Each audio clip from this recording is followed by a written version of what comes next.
Hi, this is Christy Wellborn, and you're listening to Estes Park Radio.com. I'm at the Estes Valley Library, and I'm here to visit with Curtis Kelly. What is your official position at the library, Curtis? Well, good question. What do they call you? Good question, Christy. Yes, my official title is Adult Services Supervisor. Oh, goodness. And that sounds pretty highfalutin and formal, but we kind of distinguish adult services from youth services. And my coworker Carrie Aiken is head of youth services, and of course does a bang up job with all kinds of. Carrie. Yeah, that's right. Carrie's in the library today. And many people know over the years we've really developed a great youth program. We have regular preschool story times, we have a great summer reading program, events all through the years for kids. And within the last 4 years or so, we've really been trying to expand the offering of programs that we have for adults as well.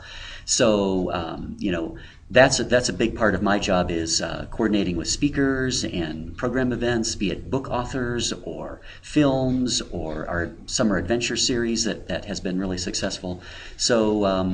So that in addition to kind of working with my team that works at the reference station and oversees our reference collection. So that's kind of the general purview of my job. You're an important man around here. Well, they tell me so. I try not to let it go to my head. So. Well, September. It is, that's right. Getting into September. And Christy, you and I were just chatting. We have a really exciting project here for the Estes Valley this fall, and this is our first ever One Book, One Valley. Now, some people out there have been in communities. Denver's done this. I think it started in Seattle, where the library has picked a book and invited the entire community to read this one book and build all kinds of programs and discussions around that. And we have been planning this for several years through our strategic plan, but really within the last 16, 18 months, we've had a committee that's been meeting, and one of the things that was their mission was to say what would be a great book for the Estes Valley to read. And so we had this list of choices, and it was really hard to narrow it down. There's so many great books out there. But it all came back to a book called A Walk in the Woods by Bill Bryson, which the title alone just makes you feel connected with the Estes Valley. But there's so many themes in that about wilderness and our human relationship to wilderness and what it means for a community to have that so close to its identity. So we're going to be focusing on these themes this fall. And right now, we're inviting everyone to come in the library, and if you don't already have a copy of A Walk in the Woods, you can pick one up. We've actually, thanks to the Library Foundation, we have ordered several hundred copies, and we're kind of distributing them through the library. And you can pick one up and keep it until the discussion time. You can pick it up and read it and return it, and we'll cycle it on to someone else. I want one. Good. Well, we'll make sure to get you one today, Christy. Yeah, so you can be reading A Walk in the Woods. And what it is about, Walk in the Woods, to kind of sum it up, is it's a nonfiction book, and Bryson is an author. He really writes so well. He can take any subject and just pull you in and make you want to read about it. And The Walk in the Woods was basically, he was living in New Hampshire at the time he started to get the idea for this book, and he realized there was this interesting trail that led from the town that he lived in. In fact, let me read the opening line here, because it just kind of sets the tone so nicely. He writes, "Not long after I moved with my family to a small town in New Hampshire, I happened upon a path that vanished into a wood on the edge of town." And his curiosity was, where does this trail go? And he realizes that it's part of this huge trail system on the East Coast called the Appalachian Trail System. So beautiful back there. So different from us, but so beautiful. So beautiful, I hear, right. And great to, of course, as Bryson goes, he sets out from the southern end to the northern end to hike the Appalachian Trail. And he does so with his friend named Katz, who is... Now, Bryson's a little bit out of shape for this, but Katz is really out of shape. That's part of the fun of the early parts of the book, is these two guys who are, they get into this and they realize, what in the world have we gotten ourselves into? This isn't, these are miles and miles, and this is not something you do lightly. And so they've overpacked, and they're throwing things out of their packs along the way, realizing that, yeah, this is serious stuff here. So it's, and throughout the book, there's really this...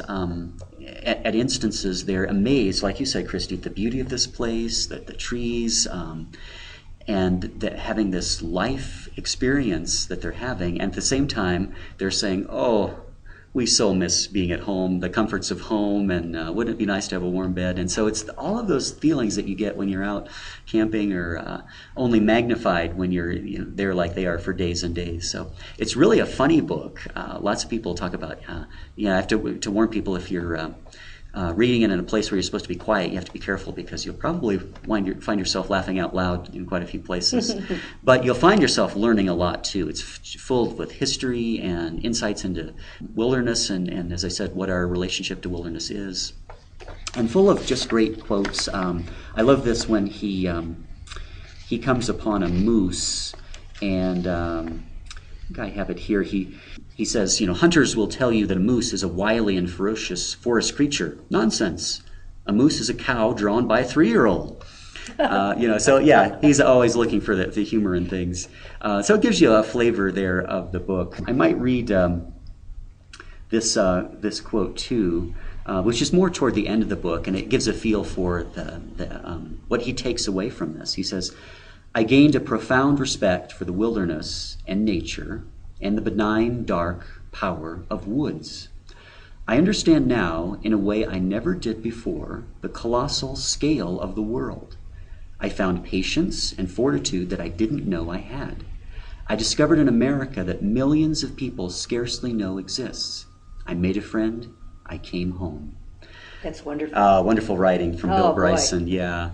So we're really excited to take this book, and as you mentioned, Christy, we're talking about a book that's really set in the eastern states. I think the Appalachian Trail covers some 14 states, and saying, what does this mean for those of us who live here in the Estes Valley, next to Forest Service land and the Park Service? There's our walk in the woods. There's our walk in the woods, yeah. So we have so many, that quote about just wandering and saying, hey, there's this trail not far from my house. I wonder where it leads.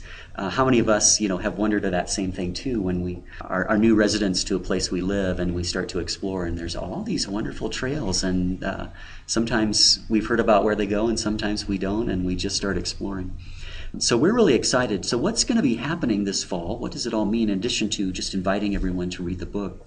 We're going to have an opening night reception on September 30th from 5:30 to 7:30, and it'll be kind of a wine and cheese affair akin to the art receptions that the Art Center has or the museum has. We've invited... Where was that going to be? That's going to be here at the library, okay. And we've invited our local artists, many of them, to contribute a piece of art that represents the theme, A Walk in the Woods.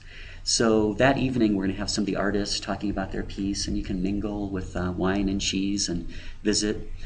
And we're also going to have, during the second half of the event, some readings. So I'm going to be inviting a lot of people from around the community just to come and do a reading, either from A Walk in the Woods or a reading inspired by A Walk in the Woods. So it's going to be kind of a fun, casual evening. That sounds great. Yeah, mingle through the library and really to celebrate the fact that kind of our kickoff event for what's to come. Also think at the heart of this is a chance for everyone to get together and talk about the book. We've got actually organized 5 times during October and November where we'll have some community discussion forums. And for instance, Marcia Yelich, who's a great facilitator, is going to do 2 of those, 2 afternoon ones in late October. And each of these facilitators, I'm sure, will bring some insights. Marcia, of course, her background is financial, and I expect that Marcia may talk a little bit about what are some of the economics associated with having wilderness surrounding us. We talk about it's land that can't be developed in the ways that lots of large-scale land is developed, but on the other hand, it's a draw for tourism, and it has an economic benefit because of the people that come here and enjoy our community. Dr. Tom Frazier, who is a teacher at the high school, will be leading 2 evening sessions in November. And then on Saturday, November 12th, we're going to have a panel discussion. We've got a rep from the Nature Association, from the National Park Service, as well as Dr. Jim Pickering, Estes Park Historian Laureate. So it's going to be a panel, and we're going to invite those folks to talk about some of the themes they found in this book and what it means to them. Bryson in the book is often very, he's got this kind of wry sense of humor, and he's often rather critical of the Forest Service and the National Park Service, some of that may be fair, and some of that is probably unfair, and it's a chance to offer a little rebuttal to what Bryson writes about in the book and say, forest management is a really complicated thing. There's bureaucracy associated with it, and what does that mean?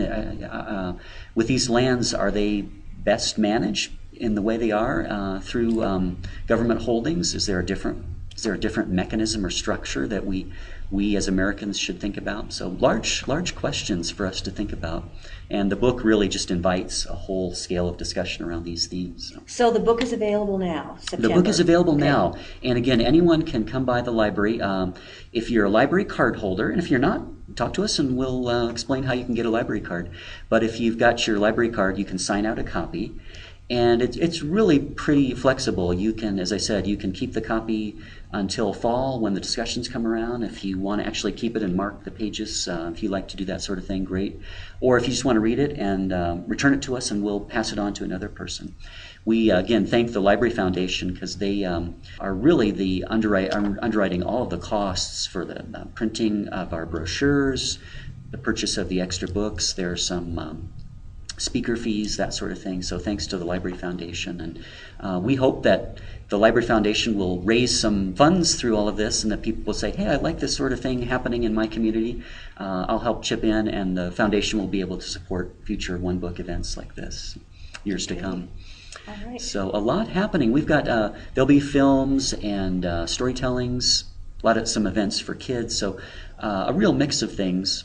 You can come in the library and we'll have brochures that you can pick up that have all the dates and that sort of thing. And all the activities. Right. So, yeah. So give us a call or check out our website. But like I said, we'll have a wonderful brochure that's got all the information, and you can pick that up and mark your calendar with the events that you can attend. Now, when do you change hours at the library? The library changes hours, and that happens from the Tuesday after Labor Day. Oh, so you're just... Right, that's right. A lot of people may be listening to this after Labor Day. So for most of the months of September. Right. So, and the only change is that we switch from a 9 a.m. opening Monday through Saturday to a 10 a.m. opening. Okay. So those fall hours I can give you, Christy. During the fall, we're open from 10 a.m. until 9 p.m. Monday through Thursday. So we still stay open late in the evening on the weeknights. It's great for kids who are doing homework assignments. They can get in the library and do their work. On Fridays and Saturdays, we're open from 10 a.m. until 5 p.m. And then we do open on Sundays in the afternoon from 1 p.m. until 5 p.m. Okay. So we're open a pretty good chunk of hours. In fact, I think we're open more hours than the downtown Denver librry. Oh, really? We are. Now, of course, they can claim in Denver that they've got other branches, and sometimes if you go to the downtown branch, they can say, well, you can go down another neighborhood and there's a Denver Public Library branch open. But it is true that we are open more hours than the main downtown Denver branch is open. So not a bad deal. Yeah. Well, thanks for taking the time to talk with us. Thank you, Christy. My pleasure. And we will talk with you again very soon. Talk to you again soon. Thank you for the Curtis opportunity. Kelly, Estes Valley Library. I'm Christy Wellborn, and you're listening to EstesParkRadio.com.